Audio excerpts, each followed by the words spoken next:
ये जो दुकानें आप देख पा रहे हैं यहाँ पेट्रोल पंप के बाजू में मंदिर के पास पंचायत समिति के क्वार्टरों के आगे जो दुकानें आम जनता की चल रही हैं, जिसमें अधिकतर सभी मिडिल क्लास की फैमिलियां हैं, जो छोटे व्यापारी कह सकते हैं उनको, जिनका कुटीर उद्योग अपने दिन भर की दाढ़ी मजदूरी करने के बाद यहाँ से वो अपना घर चला पाते हैं।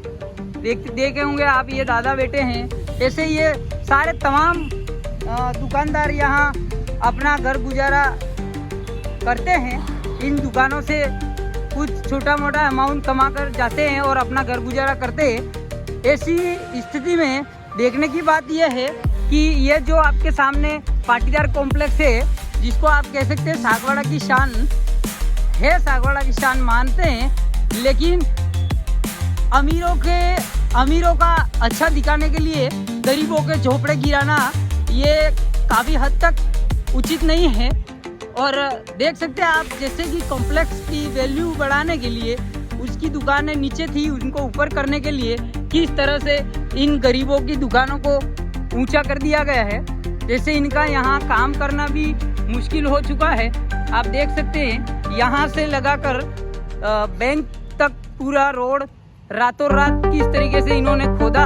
प्रशासन ने किस प्रकार से इनका सहयोग किया और प्रशासन की मिलीभगत से इस रोड को खोद दिया गया। और देख सकते हैं आप कितना इनको ऊंचा कर दिया गया है। जैसे कि इनका काम धंधे लगभग दुकानों के बंद हो चुके हैं। जो इस दुकानों में कार्य करते हैं वो अधिकतर गरीब ही व्यक्ति यहाँ हैं, जो अपना घर गुजारा करते थे। यहाँ कुछ छोटा मोटा बाइक रिपेयरिंग, टेम्पो रिपेयरिंग वगैरह, चाय का स्टॉल वगैरह चलाते थे। और ये आप देख सकते कम से कम 5 से 4 फीट इनका जो व्यवसाय है वो ऊंचा हो चुका है। ऐसे में इनके धंधे ठप हो चुके हैं।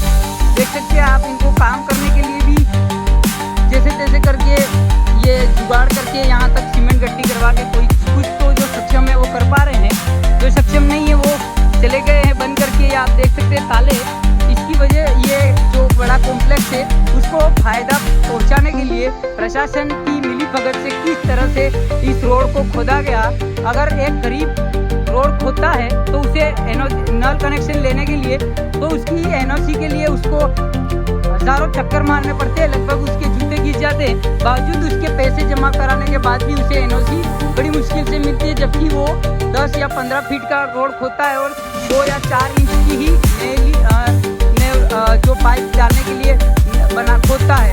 बावजूद उसके इन्होंने ज़्यादा नहीं तो लेकिन 6 से 7 करोड़ का यहाँ नुकसान कर दिया है पालिका का। बावजूद उसके प्रशासन चुपचाप आँख मूंद कर बैठा हुआ। उसकी वजह क्या है आपके सामने है, देख सकते हैं आप। सोच सकते हैं किस तरीके से गरीबों का शोषण होता है और अमीरों का फायदा होता है। यहाँ साफ दिख रहा है कि आगे सामने वाली बिल्डिंगों को पूरा लॉस कर दिया गया, नुकसान उनका किया है। और इस बिल्डिंग को फायदा पहुंचाने के लिए एक विशेष समाज को फायदा पहुंचाने के लिए प्रशासन ने ये सब किया, आप देख सकते हैं। और अगर इस तरीके से अगर कोई अन्य कोई समाज करता है तो तुरंत त्वरित तरीके से प्रशासन हरकत में आके कार्रवाई करता है, परंतु यहाँ ऐसा कुछ भी प्रतीत नहीं हो रहा है। बावजूद इसके इन्होंने जो यहाँ के कृष्णा टॉकीज, राम टॉकीज की जो मालिक है, उन्होंने कलेक्टर साहब को भी ज्ञापन दिया है और शायद इसका केस भी चल रहा है। बावजूद इसके कोई फैसला नहीं आया। फैसला भी आना है तो यही आएगा कि रोड वापस बना दिया जाएगा, लेकिन ये कहीं ना कहीं गलत है और गरीबों के साथ अन्याय हो रहा है। देख सकते हैं आप किस तरीके से जो अपनी मनमानी कर, तानाशाही कर, इसको कह सकते हैं तानाशाही कर इस रोड को खोद दिया और करोड़ों का नुकसान किया है।